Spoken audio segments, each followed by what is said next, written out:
Hi friends, దొండకాయ fry ఇలా వెరైటీగా చేసుకోండి. చాలా టేస్టీగా ఉంది. ఇందులో కనీసం పోపు దినుసులు కూడా వాడలేదు, ఇంకా టమాటా, పచ్చిమిర్చి, ఉల్లిగడ్డ లాంటివి కూడా వాడలేదండి.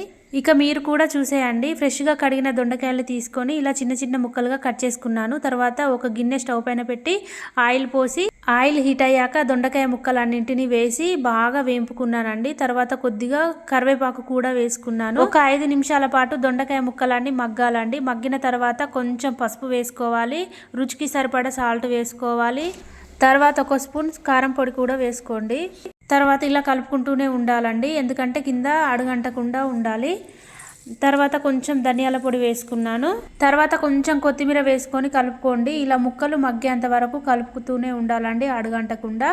చూసారు కదా ముక్కలు ఎలా మగ్గాయో. అంతే అండి, చాలా సింపుల్గా చేసుకోవచ్చు దొండకాయ ఫ్రై. మీరు కూడా ఇంట్లో ట్రై చేయండి. ఎలా ఉందో నాకు కామెంట్ చేయండి. ఇంకా నా ఛానల్ని సబ్స్క్రైబ్ చేసుకోండి.